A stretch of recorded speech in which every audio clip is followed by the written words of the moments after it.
बहुत दिनों से नहीं आई थी। इसके लिए बहुत सारे लोग कितने दिनों से प्रयास कर रहे हैं, प्रोटेस्ट भी चल रहा है इसके लिए।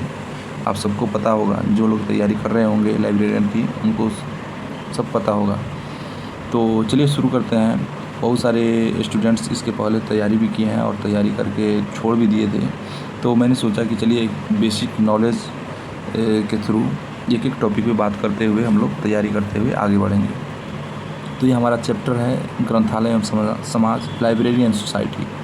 तो लाइब्रेरी होता क्या है? एक्चुअली लाइब्रेरी शब्द जो है लैटिन भाषा के लाइब्रेरिया शब्द से बना है, जिसका शाब्दिक अर्थ है ग्रंथों का घर।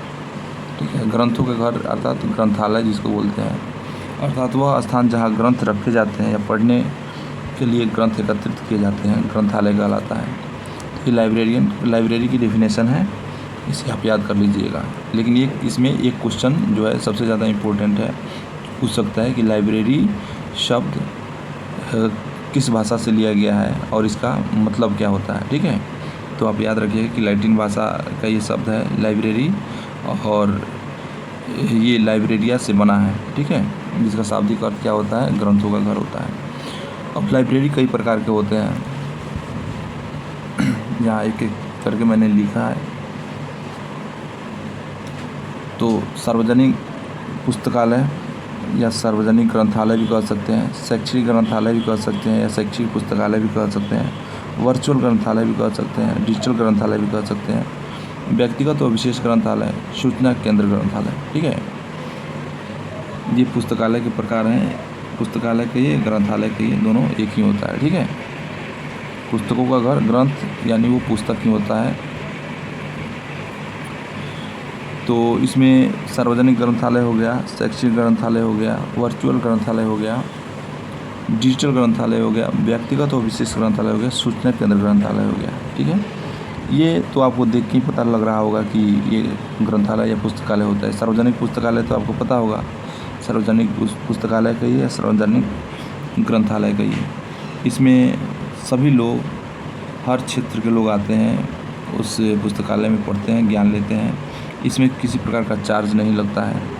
ठीक है, वर्चुअल ग्रंथालय भी आपको पता होगा, डिजिटल ग्रंथालय भी आपको पता होगा। डिजिटल ग्रंथालय, डिजिटल तो मतलब समझ गए कि जो पुस्तक मोबाइल में, लैपटॉप में, ऑनलाइन जो चीज़ें हमें ज्ञान देती है, पढ़ाई की सारी सुविधाएं जो हम उपलब्ध कराते हैं डिजिटल माध्यम से, तो वो डिजिटल पुस्तकालय के अंतर्गत आती हैं। राष्ट्रीय ग्रंथालय, अब इस पर बात करेंगे, राष्ट्रीय ग्रंथालय होता क्या है। देखिए, इस टॉपिक पे हम लोग आगे पढ़ेंगे, एक एक टॉपिक पे विशेष जानकारी लेके और आगे बढ़ेंगे। ठीक है, अभी मैंने इसका प्रकार लिख दिया है कि कितने टाइप्स के होता है लाइब्रेरी, तो इसको यहाँ नोट किया गया है। अब राष्ट्रीय ग्रंथालय के बारे में थोड़ी सी जानकारी लेते हैं कि राष्ट्रीय ग्रंथालय होता क्या है। किसी भी देश को राष्ट्रीय सरकार द्वारा अपने नागरिकों को अध्ययनशील बनाने के लिए राष्ट्रीय स्तर पर स्थापित ग्रंथालय को या पुस्तकालय को राष्ट्रीय ग्रंथालय या राष्ट्रीय पुस्तकालय कहा जाता है। ठीक है, ग्रंथालय मतलब पुस्तकालय ही होता है। ठीक है, इसको ध्यान रखिएगा आप लोग। विश्व के लगभग सभी देशों में अपने अपने राष्ट्रीय ग्रंथालय हैं। ठीक है, तो चलिए शुरू करते हैं। यहाँ पे अगर आपको पीडीएफ चाहिए होगा तो पीडीएफ भी आपको मिल जाएगा, कोई दिक्कत नहीं है, और फ्री पीडीएफ मिलेगा। ऐसा नहीं है कि इसमें चार्जेस लगने वाले हैं। यूट्यूब पे क्लास चलेगा और यूट्यूब पे आप लोग एक एक टॉपिक डेली देख सकते हैं हमारा। ठीक है, बहुत बेहतर नॉलेज के साथ और काफ़ी अच्छी जानकारी के साथ मैं आपको ये पढ़ाऊँगा। देखिए, बेसिक अगर आपको आ जाता है ना, तो आप ऑब्जेक्टिव टाइप क्वेश्चन आसानी से बना सकते हैं। ठीक है, तो इसलिए बेसिक की जानकारी रखना ज़रूरी है। तो यहाँ पे विश्व के लगभग सभी देशों में अपने अपने राष्ट्रीय ग्रंथालय हैं। कुछ ग्रंथालयों के नाम इस प्रकार हैं।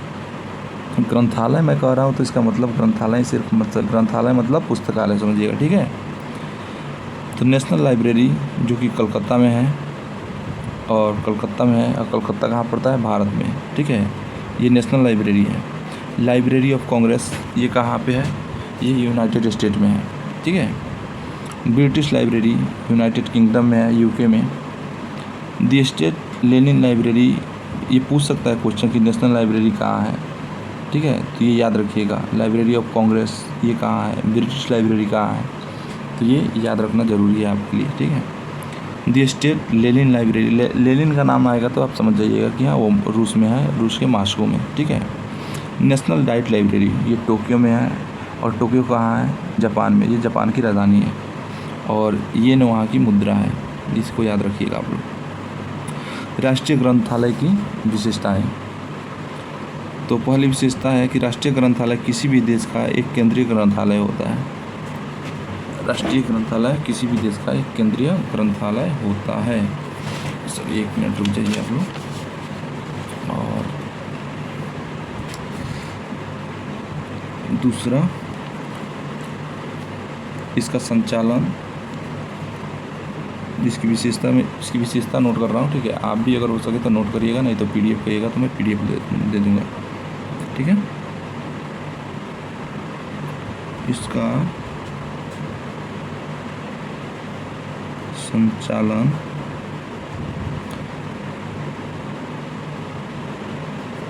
देश की संसद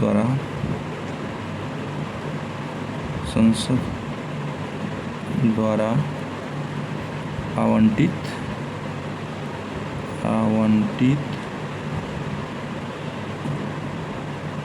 धन से किया जाता है। आवंटित धन से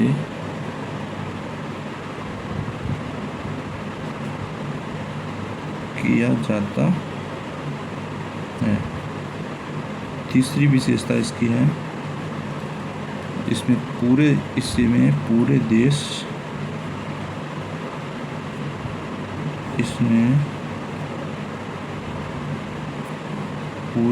में प्रकाशित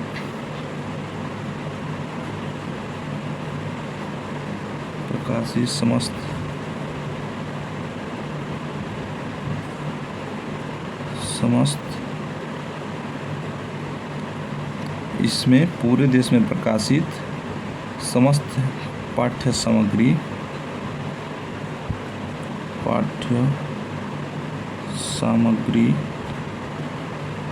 का संकलन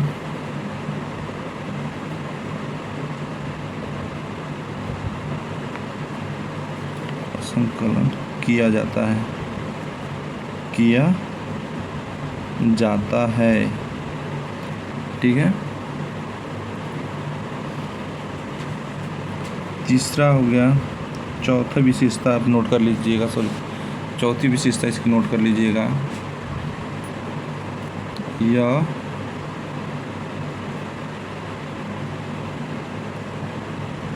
राष्ट्रीय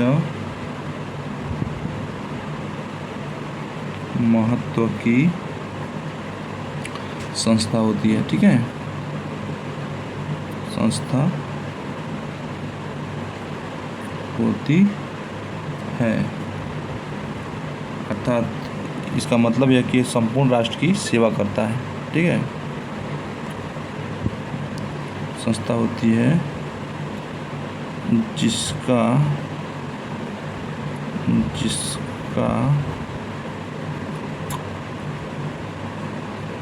कोई भी व्यक्ति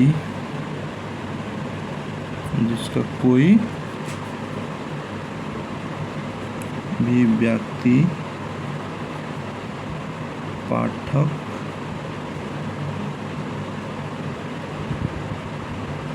हो सकता है, ठीक है।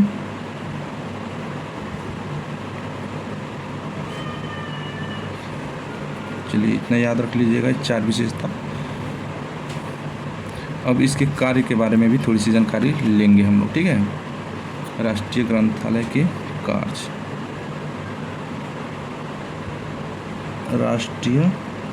देखिए बहुत इम्पोर्टेंट चैप्टर है, ठीक है।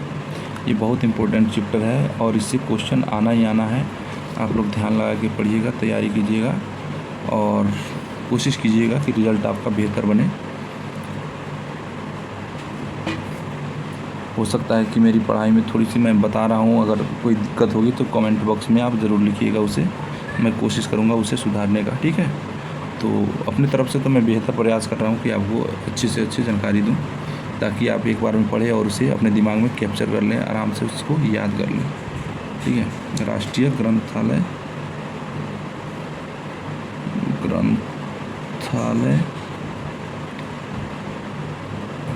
के कार्य, इंग्लिश में क्या कह सकते हैं,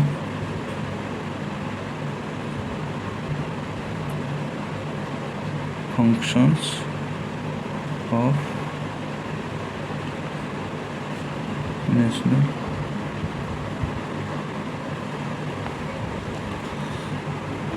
ऑफ नेशनल लाइब्रेरी, LIBRARY,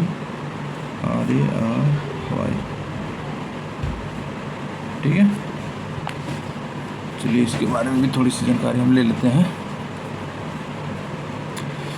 स्वतंत्रता, देखिए इसके बारे में थोड़ा सा बताता हूँ मैं, राष्ट्रीय ग्रंथालय के कार्य, ठीक है। इसके बारे में थोड़ी सी जानकारी हम लोग रखेंगे। हम जानते हैं कि किसी भी देश का राष्ट्रीय ग्रंथालय राष्ट्र का एक केंद्रीय ग्रंथालय होता है, ठीक है। किसी भी देश का राष्ट्रीय ग्रंथालय राष्ट्र का एक केंद्रीय ग्रंथालय होता है, याद रखिएगा। वह राष्ट्रीय स्तर के कार्य उस देश के नागरिकों के हित के लिए करता है, ठीक है। इसीलिए राष्ट्रीय ग्रंथालय का कार्य में पहला कार्य हम लिख देते हैं, राष्ट्रीय ग्रंथालय राष्ट्र में राष्ट्रीय, अगर आपको नहीं दिखेगा तो कमेंट बॉक्स में ज़रूर लिखिएगा। और पेज थोड़ा इधर उधर कर रहा हूँ इसके लिए, देखिए हमारे पास उस तरह का सेटअप नहीं है, ठीक है। तो मैं पेज पे लिख के ही जो हो सकता है वो मैं बताऊँगा, कोशिश करूँगा कि आपको उसी से बेहतर जानकारी मिले, ठीक है। और वो डिजिटल आज की दुनिया में देख ही रहे हैं कि नॉलेज हो या ना हो, लोग डिजिटल एक बोर्ड ले रहे हैं और उस पर खड़े होके लगातार लिखना शुरू कर दे रहे हैं, ठीक है। तो ठीक है, कोई बात नहीं, प्रयास लोग करेंगे, अच्छी बात है।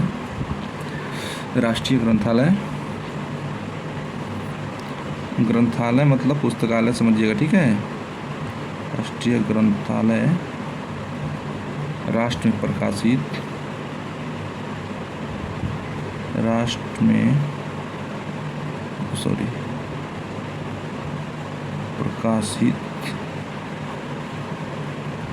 सभी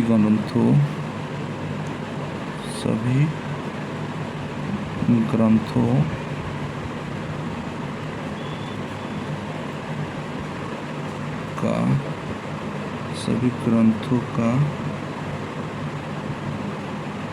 संग्रह करता है, ठीक है। दूसरा, यह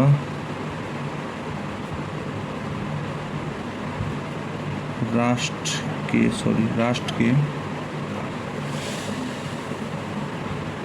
के लिए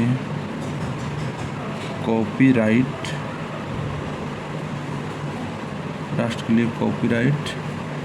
एक्ट के अधीन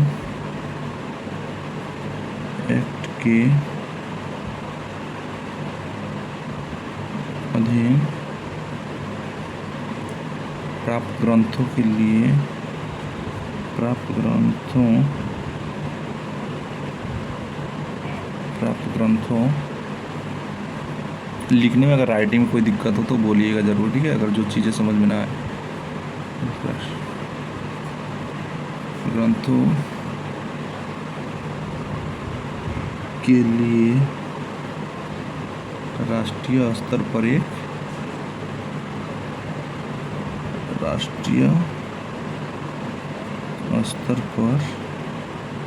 एक संग्रहण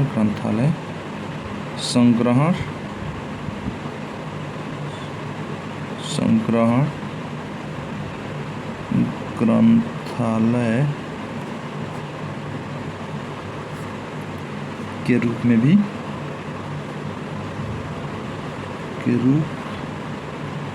भी कार्य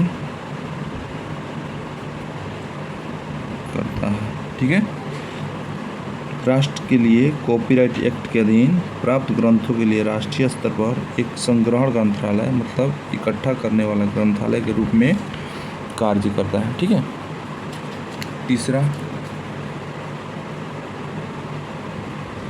तीसरी विशेषता, राष्ट्र के प्रत्येक नागरिक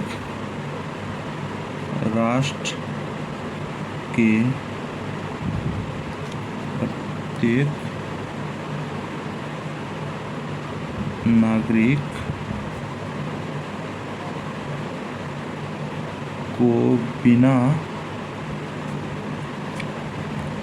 किसी भेदभाव राष्ट्र के प्रत्येक नागरिक को बिना किसी भेदभाव के पठन, पाठन की सुविधा प्रदान करता है। ठीक है, प्रदान करता है। तो दोस्तों अभी मैं यहीं पे रोक रहा हूँ। ठीक है, राष्ट्रीय ग्रंथालय के कार्य, कुछ और कार्य हैं उसको मैं अगले नेक्स्ट जो वीडियो बनाऊँगा उसमें मैं आपको नोट करा दूँगा। ठीक है, और देखिए रेगुलर क्लास चलेंगे और यूट्यूब पे क्लास चलेंगे और आप मेरा वीडियो ज़रूर देखिएगा। आगे चल के आपको बहुत बेहतर लगेगा, बहुत मज़ा आएगा। ठीक है, जहाँ भी दिक्कत होगी कमेंट बॉक्स में ज़रूर लिखिएगा, मैं कोशिश करूँगा आपकी जो भी परेशानी है उसको दूर कर दूँ आसानी से। ठीक है, तो लाइब्रेरियन की वैकेंसी आने वाली है, काफ़ी जोश और उत्साह के साथ आप तैयारी में लग जाइए। जहाँ भी दिक्कत हो, बहुत सारे डिजिटल माध्यम हैं नॉलेज के लिए, यूट्यूब हो गया, बुक्स हो गए और अन्य शिक्षक भी हैं जो यूट्यूब पे अवेलेबल हैं, उनसे भी अपने ज्ञान को लेते रहिए और कोशिश करिए कि ये जो वैकेंसी आ रही है उसमें आर या पार की लड़ाई है और उसमें आप पार कर जाएं, आराम से पास कर जाएं। ठीक है, जीवन अस्थाई नहीं है, मतलब एक एज के बाद, एक उम्र के बाद लाइफ को सेटल करना बहुत ज़रूरी है। अगर आप एक बार सेटल हो जाते हैं तो जीवन बेहतर तरीके से जी लीजिएगा और अच्छे से कटेगा भी। ठीक है, तो चलिए बहुत बहुत धन्यवाद आपका।